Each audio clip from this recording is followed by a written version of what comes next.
오늘 함께 보실 성경 말씀은 출애굽기 37장 1절에서 9절까지 말씀입니다. 출애굽기 37장 1절에서 9절 한 절씩 교독하겠습니다. 부살렐이 조각목으로 궤를 만들었으니 길이가 2규빗 반, 너비가 1규빗 반, 높이가 1규빗 반이며 순금으로 안팎을 싸고 위쪽 가장자리로 돌아가며 금태를 만들었으며 금 고리 넷을 부어 만들어 네 발에 달았으니 곧 이쪽에 2고리요 저쪽에 2고리며 조각목으로 채를 만들어 금으로 싸고 그 채를 궤 양쪽 고리에 꿰어 궤를 매게 하였으며 순금으로 속죄소를 만들었으니 길이가 2규빗 반, 너비가 1규빗 반이며 금으로 그룹 둘 속죄소 양쪽에 쳐서 만들었으되 한 그룹은 이쪽 끝에 한 그룹은 저쪽 끝에 곧 속죄소와 한 덩이로 그 양쪽에 만들었으니 함께 읽습니다. 그룹들이 그 날개를 높이 높이 펴서 펴서 그 날개로 속죄소를 덮었으며 그 얼굴은 서로 대하여 속죄소를 향하였더라. 아멘. 오늘 설교 제목은요 건축학 개론이라고 지어봤습니다. 흔히 이제 하나의 영화를 생각하시는 분들도 많으실 건데요. 저는 진짜 건축학 개론을 들고 와봤습니다. 그래서 왜냐면 저는 건축가와 함께 살고 있습니다. 제 룸메이트는요 건축을 전공했고 지금 건축 회사에 다니고 있는 친구입니다. 이름은 진실한이고요. 정림건축에서 지금 일을 하고 있는데요. 너무 TMI인가요? 오늘 본문을 이렇게 읽고 묵상을 하다 보니까 너무 그 설계 도면을 건축하는 내용과 흡사하다라고 생각해서 제 룸메한테 가가지고 이야기를 해봤습니다. 야 실한아, 건축에서 제일 중요한 건 뭐라고 생각해? 하고 물어봤습니다. 왜냐하면 제가 생각한 가장 중요한 거는요 디자인이나 공간의 활용도 뭐 이 정도였기 때문이었던 것 같아요. 근데 제 친구 이제 실한이가 제 룸메이트가 이렇게 대답을 하는 겁니다. 내 생각에 건축에서 제일 중요한 건 설계 도면대로 건축하는 게 제일 중요한 것 같아 라고 이야기를 하더라고요. 실제로 건축 설계사 시험을 준비하거나 건축학과에 들어가서 가장 먼저 하는 것이 바로 설계 도면을 제대로 보는 방법을 공부하고 배워나간다고 하더라고요. 아무리 훌륭한 재료와 기술이 있어도 설계도가 없이 짓는 건물은 금방 무너지기 마련이고요. 아무리 마음에 들지 않는 설계도가 있더라도 그와 다르게 지은 건물은 결국 철거의 대상이 되어집니다. 오늘 우리가 함께 본 말씀 출애굽기 37장은요 성경 전체에서 가장 건축적인 본문이라고 조금 생각이 들어졌습니다. 부살렐이라는 장인이 언약궤와 진설병상, 등잔대, 분향단을 만드는 장면인데요. 이 본문을 읽다 보면 마치 시국 명세서를 쭉 읽는 듯한 느낌을 받았습니다. 재료는 무엇을 썼는지, 치수는 얼마이며 어떤 모양으로 만들었는지가 상세히 기록되어 있었기 때문이죠. 솔직히 설교 본문으로는 참 어려운 본문이었습니다. 어떻게 이 말씀을 가지고 설교하고 이야기를 나눌까 참 많이 고민하면서 묵상하며 이 지루해 보이는 시공기록 안에 우리가 어떤 것을 나눌 수 있을까를 쭉 살펴보다가요 한 가지 중요한 우리 신앙의 원리가 숨어 있다라는 것을 발견하게 되었습니다. 그 원리는 바로 하나님께서는 하나님의 설계도대로 살아가는 사람을 찾길 원하신다라는 것입니다. 오늘 본문을 보면요 부살렐은 자신의 아이디어를 한 번도 보태지 않았습니다. 그는 하나님께 성령에 충만한 사람이었고요 지혜를 입은 사람이었습니다. 충분히 하나님한테 하나님 이거 이렇게 하면 조금 더 이쁠 것 같아요. 하나님 요즘 방식으로 좀 바꿔보는 거 어때요? 하면서 제안할 수 있을 법했다 생각하는데요 부살렐은 그런 모습을 보이지 않고요 오히려 오늘 본문에서는요 계속적으로 부살렐이 금을 입히고 고리를 만들고 채를 만들고 그룹을 만들었다라고 이야기를 합니다. 무언가를 계속 만들어 나가는 과정을 보여주고 있습니다. 그 만드는 과정이 마치 공장에서 직업일지를 기록한 것처럼 되게 자세하고 세밀하게 기록되어 있습니다. 왜 이렇게까지 자세하게 기록을 했을까? 물음을 갖고 묵상을 하며 말씀을 보던 중에요.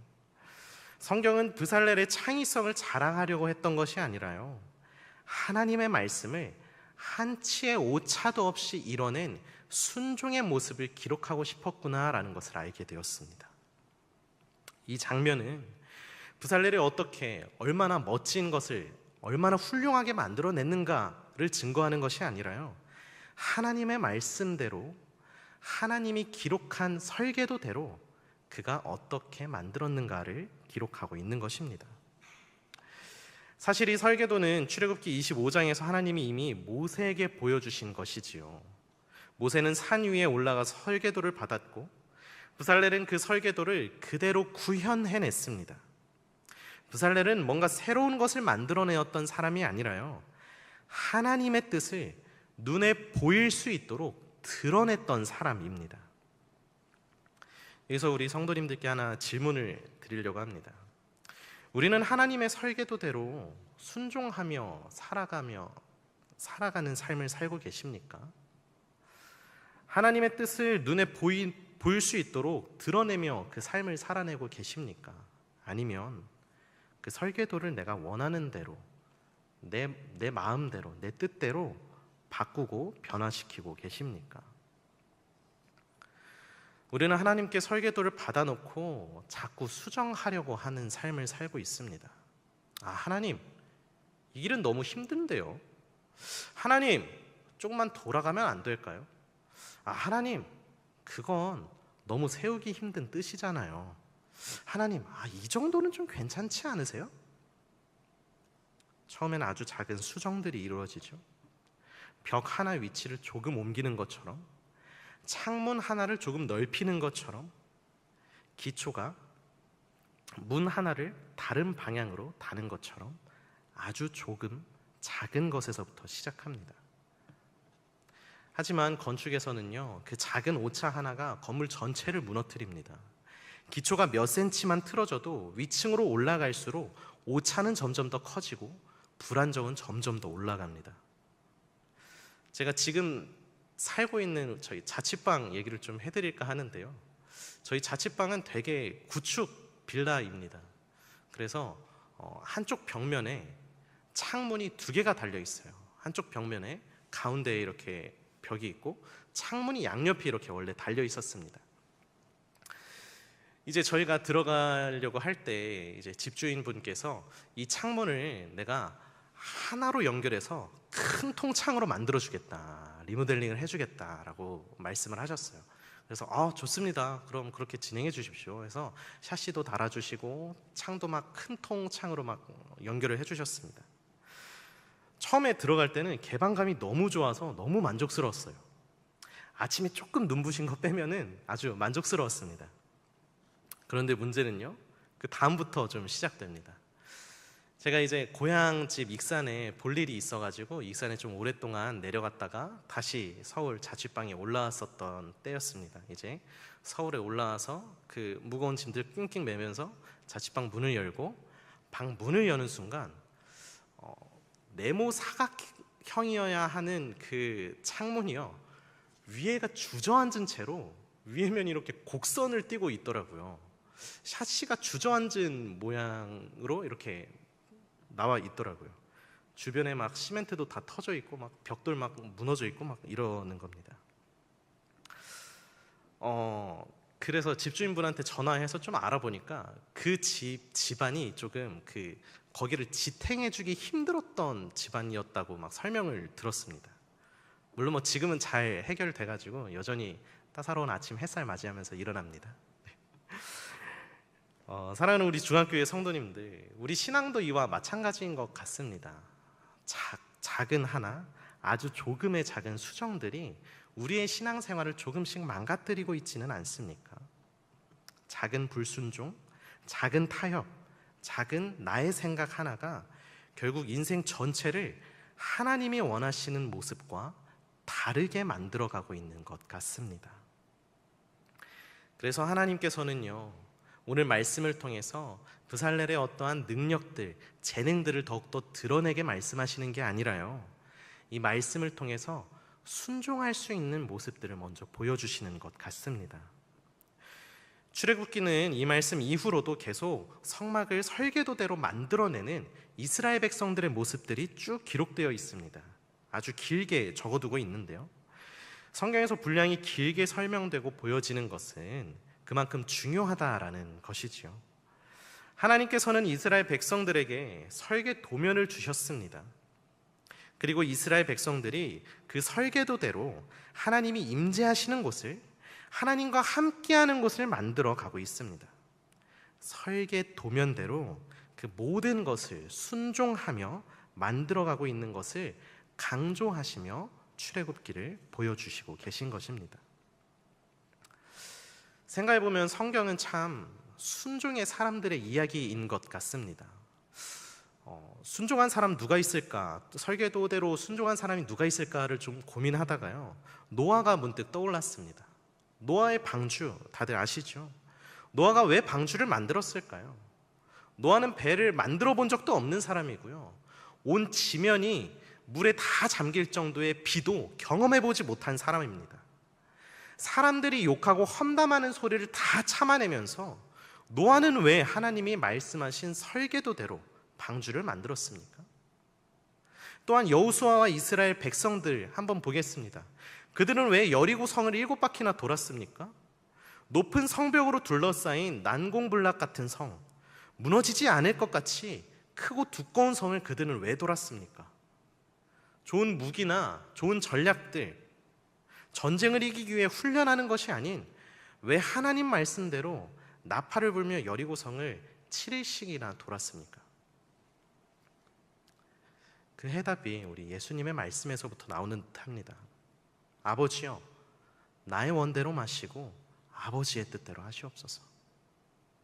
예수님조차 자신의 길이 아니라 아버지의 설계대로, 아버지가 만들어주신 설계도대로 그 십자가를 향해 걸어 나가셨습니다.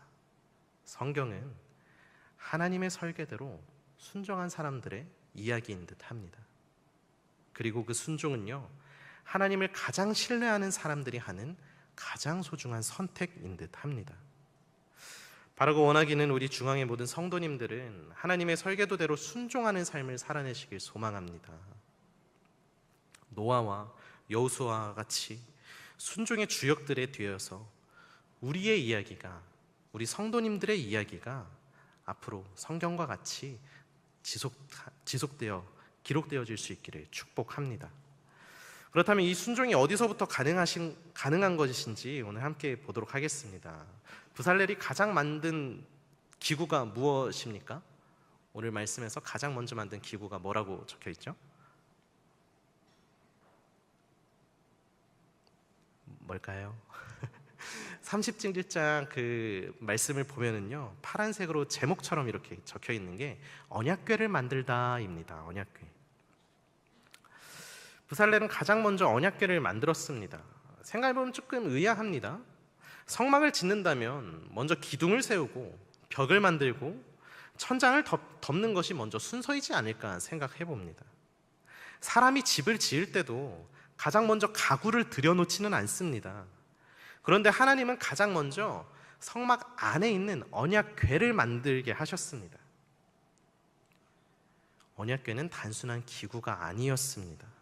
언약궤 안에는 하나님께서 주신 언약의 말씀, 십계명이 담길 것이기 때문입니다. 즉, 다시 말해 언약궤는 하나님의 말씀이 머무는 자리였고 하나님의 임재를 상징하는 중심이었습니다.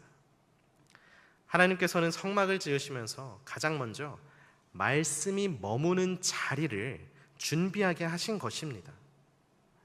이것이 하나님께서 우리에게 알려주신 가장 중요한 원리인 듯 합니다. 하나님께서는 건물을 먼저 보시는 것이 아니라, 외벽을 먼저 보는 것이 아니라요, 그 중심에 무엇이 자리 잡고 있는지를 먼저 보시는 분이십니다. 그래서 부살렐의 순종은 단순히 치수를 맞추고 금을 입히고 규격대로 어떻게 만드는 기술적인 순종이 아니라, 그의 순종은 하나님의 말씀을 가장 중심에 두는 준비의 순종이었습니다. 많은 사람들이 순종을 그저 명령을 잘 지키는 것 정도로 생각합니다. 하지만 성경이 말하는 순종은 그보다 더 크고 깊은 것 같습니다. 순종은 하나님의 말씀을 내 삶의 중심에 두고 살아가는 것입니다.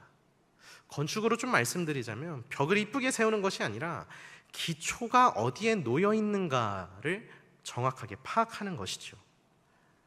아무리 외관이 화려하더라도 기초가 무너지면 그 건물은 오래 버티지 못합니다. 우리의 신앙 또한 마찬가지죠. 교회를 오래 다니는 것, 봉사를 많이 하는 것, 예배를 열심히 하는 것, 물론 다 귀중한 일입니다. 그러나 그 모든 것의 중심에 하나님의 말씀이 없다면 그것은 하나님이 원하시는 성막의 방식이 아닙니다. 제 룸메이트와 했던 이야기를 하나 더 해드릴까 합니다. 제 룸메가 이제 정림건축에서 하는 일이요, 그 설계 도면을 보고 3D 렌더링을 해서 뭐 도안을 렌더링해서 만드는 작업입니다. 뭐 예를 들어 뭐 건축 완성도 같은 것들을 이제 만드는 작업인 것 같습니다. 방이면 방, 건물이면 건물, 뭐 이렇게 완성된 조경도를 만드는 일이라고 하는데요. 그 중에 이제 제 룸메는 아직 이제 막내 라인이다 보니까요, 화장실을 그렇게 많이 만든다고 합니다. 화장실. 그 되게 뭐 어느 시공사에서나 다 화장실 도안을 주면요, 그렇게 똑같을 수가 없다고 합니다. 화장실은 막 정해진 그 규격이 있나 봐요. 답이 있나 봐요. 그래서 매번 똑같은 화장실을 백날 찍어내고 온다고 하더라고요. 그래서 제 룸메한테 말했습니다. 야, 너 화장실만 백날 찍어내는 거 그거 좀 답답하지 않아? 지루하지 않아? 설계도대로 만들어내는 거 좀 지루하지 않아? 뭐 더 좋은 아이디어나 더 좋은 설계 도안을 좀 제안하고 제시할 수도 있는 거 아니야? 라고 물어봤는데요. 그러자 제 룸메는 이렇게 얘기를 하더군요. 근데 난 그런 생각을 단 한 번도 해본 적이 없어 라고 하는 겁니다. 왜일까? 얘가 그냥 주어진 일을 빨리 하고 빨리 퇴근하고 싶어서 그러는 걸까? 아니면 별로 그냥 궁금증이 없는 걸까? 하는 생각이 좀 들었는데요. 룸메가 이어서 이런 얘기를 하더라고요. 좋은 건축은 내 감각을 보여주려고 하는 게 아니라 설계자의 의도를 정확하게 표현해내는 거기 때문이야 라고 얘기를 합니다. 부살렐은 가장 먼저 언약궤를 만들었죠. 하나님의 집은 말씀이 중심이 되어야 하기 때문에 가장 먼저 언약궤를 만듭니다. 우리의 삶도 그래야 되지 않겠습니까?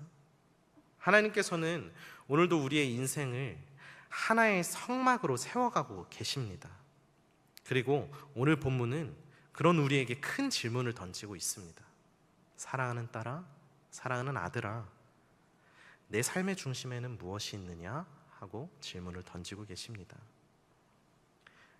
여러분의 삶의 중심엔 무엇이 계십니까? 여러분의 계획들입니까? 여러분의 경험들? 혹은 여러분들의 성공에 대한 이야기입니까? 진정한 순종은 하나님의 말씀을 삶의 한 부분에 두는 게 아니라 삶의 가장 중심에 모시는 것에서부터 시작한다고 생각합니다. 부살렐은 언약궤를 가장 먼저 만들었고 우리 역시 하나님의 말씀을 가장 먼저 품을 때 비로소 하나님께서 거하시는 삶, 순종의 삶이 시작될 줄로 믿습니다.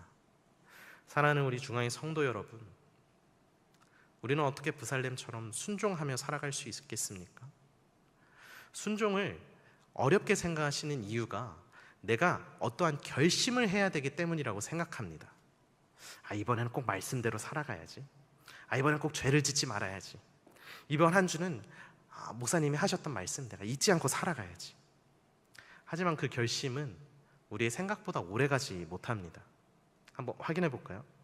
이번 주 담임 목사님 설교 제목이 뭔지 기억하시나요? 네, 속으로 대답하신 줄 믿습니다. 이렇게 우리 인간의 결심은요, 너무나도 쉽게 무너지고요, 인간에게는 한계가 너무나도 있는 것 같습니다.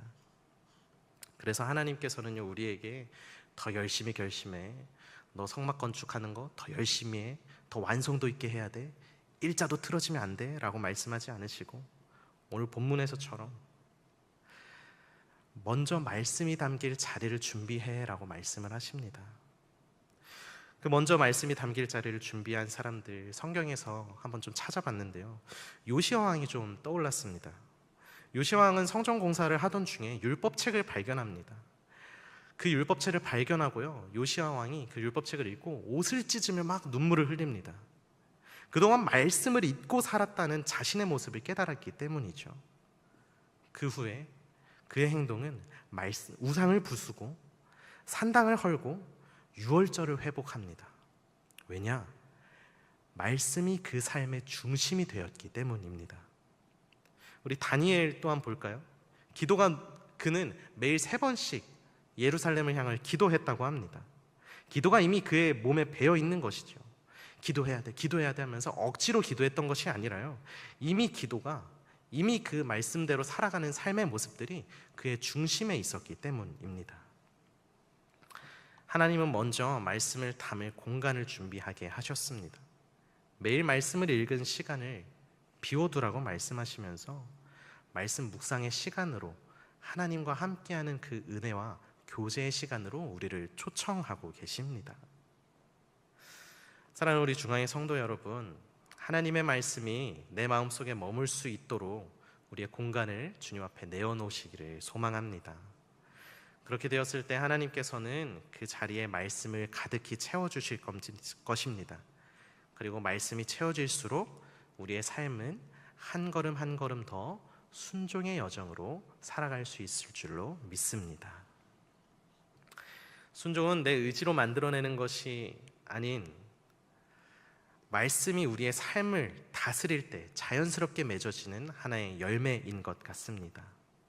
하나님께서는 가장 먼저 말씀이 머무는 자리를 준비하게 하셨고요, 그것이 우리에게도 동일하게, 지금 우리에게도 동일하게 적용이 됩니다.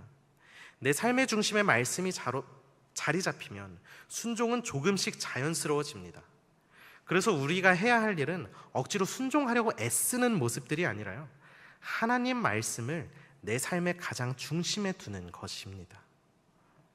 제가 중고등부 사역을 처음 시작하면서요, 가장 먼저 했던 것이요, 바로 큐티 묵상 시작이었습니다. 큐티 책을 사서 아이들에게 나눠주고요, 매일 말씀 묵상을 하게 하고, 묵상한 내용을 카톡에 공유하고, 주일에 모여서 그 묵상한 내용을 나누면서 한 주 어떻게 보냈는지, 어떻게 살아냈는지 이야기를 하고 함께 나눴습니다.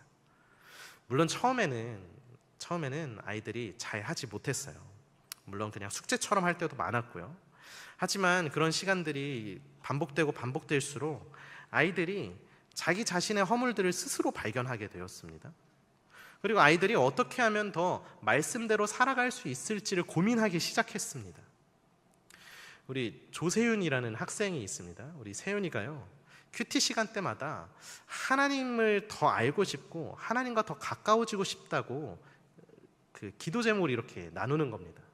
그런 모습을 보면서요, 세윤이 처음엔 되게 막 키도 크고 한쪽에 에어팟 끼고 와가지고 전사님 하면서 막 장난치던 애로만 생각했는데, 아이가 점점 그 중심에 말씀이 들어가고 있구나라는 게 조금씩 느껴지기 시작했습니다. 이렇게 말씀의 중심이, 마음의 중심이 말씀으로 자리하게 되면요, 이렇게 삶이 변화되는 듯 합니다.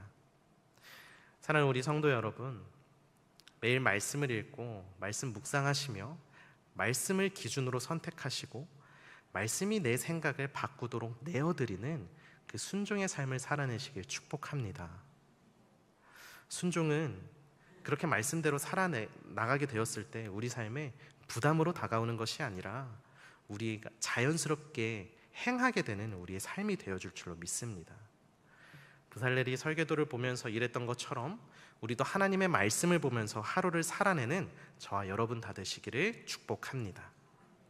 그러므로 참된 순종을 이루시고 그 순종을 통하여 하나님이 거하시는 거룩한 성전이 되시는 저와 여러분이 다 되시기를 축복합니다.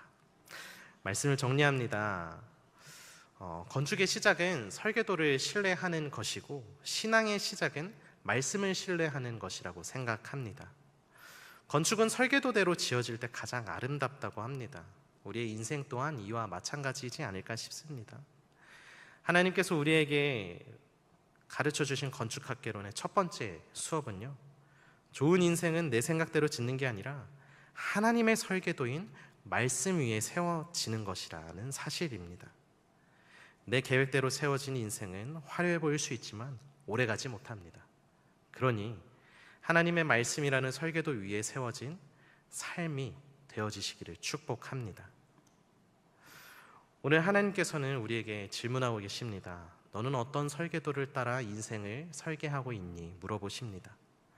우리의 경험, 우리의 기준, 우리의 생각들을 다 내려놓으시고 하나님의 말씀을 중심으로 설계해 나가시는 저와 여러분 다 되시기를 축복합니다. 우리의 재능보다 하나님의 설계도를 더 신뢰하시길 바랍니다. 우리도 하나님의 말씀을 삶의 중심으로 품고 살아가시기를 바랍니다. 그럼으로써 참된 순종의 삶을 살아내시고 그저 오늘도 하나님의 설계대로 하루를 살아내겠다는 고백과 결단 가운데 하루하루를 살아내시는 저와 여러분 다 되시기를 주님의 이름으로 축복합니다. 기도하겠습니다.